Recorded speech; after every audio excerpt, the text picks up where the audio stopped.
মাধ্যমিক পরীক্ষার মতো গুরুত্বপূর্ণ পরীক্ষায় কড়া নজরদারির মাঝে সামনে এলো চাঞ্চল্যকর ঘটনা। পরীক্ষা দিতে এসে মোবাইল ফোন সহ হাতে নাতে ধরা পড়ল এক পরীক্ষার্থী। আজ মাধ্যমিক পরীক্ষার চতুর্থ দিনে ছিল ভূগোল পরীক্ষা। সেই পরীক্ষা কেন্দ্রে এই ঘটনাকে ঘিরে চাঞ্চল্য ছড়ায়।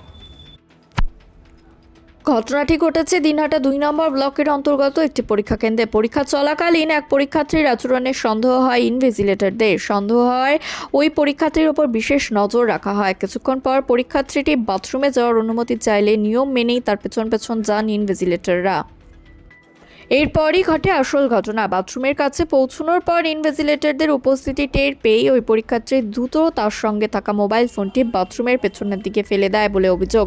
বিষয়টি চোখ এড়ায়নি কর্তব্যরত শিক্ষকদের। ঠিক সেই সময়ে পরীক্ষা কেন্দ্রে পৌঁছন মাধ্যমিক 2026-এর জেলা কনভেনার জয়ন্ত পাল সহ সংশ্লিষ্ট আধিকারিকদের একটি দল। গোটা বিষয়টি খতিয়ে দেখার পর সঙ্গে সঙ্গে ওই পরীক্ষার্থীর পরীক্ষা বাতিল করার সিদ্ধান্ত নেওয়া হয়। এই প্রসঙ্গে জেলা কনভেনার জয়ন্ত পাল জানান, ঘটনার সমস্ত তথ্য ইতিমধ্যেই মধ্যশিক্ষা পর্ষদের নজরে আনা হয়েছে। পর্ষদ থেকে পরবর্তী যা সিদ্ধান্ত নেওয়া হবে সেই অনুযায়ী পরবর্তী পদক্ষেপ করা হবে। তিনি আরও জানান, পরীক্ষার স্বচ্ছতা বজায় রাখতে কোনো রকম আপোষ করা হবে না। নিয়ম ভাঙলে কড়া ব্যবস্থা নেওয়া হবে। ঘটনার পর ওই পরীক্ষার্থীকে তার অভিভাবকের হাতে তুলে দিয়ে বাড়ি পাঠিয়ে দেওয়া হয়েছে। এই ঘটনাকে কেন্দ্র করে পরীক্ষা কেন্দ্র চত্বরে কিছুক্ষণের জন্য উত্তেজনা ছড়ায়।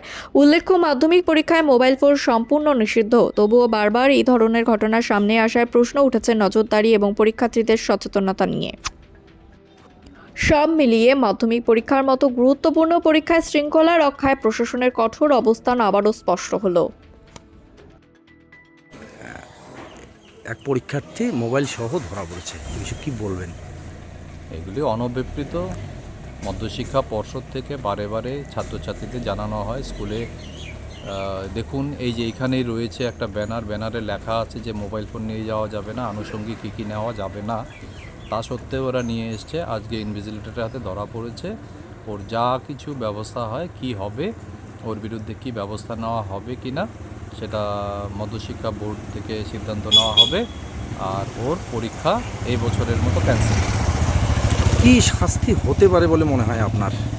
এটা আমাদের কি কি বিধান রয়েছে নয়, এটা বোর্ড সভাপতি এবং মধ্যশিক্ষা পর্ষদ মিলে সিদ্ধান্ত নেবেন। এটা আমাদের কিছু জানা নেই। কটার দিকে ধরা পড়েছে? ও ধরা পড়েছে 1টার পরে।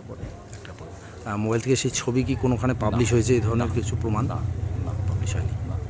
স্যার, আপনার পরিচয়টা দিন। আমি জয়ন্ত কুমার পাল, এবারে মাধ্যমিক পরীক্ষার কুচবিহার জেলা কনভেনার।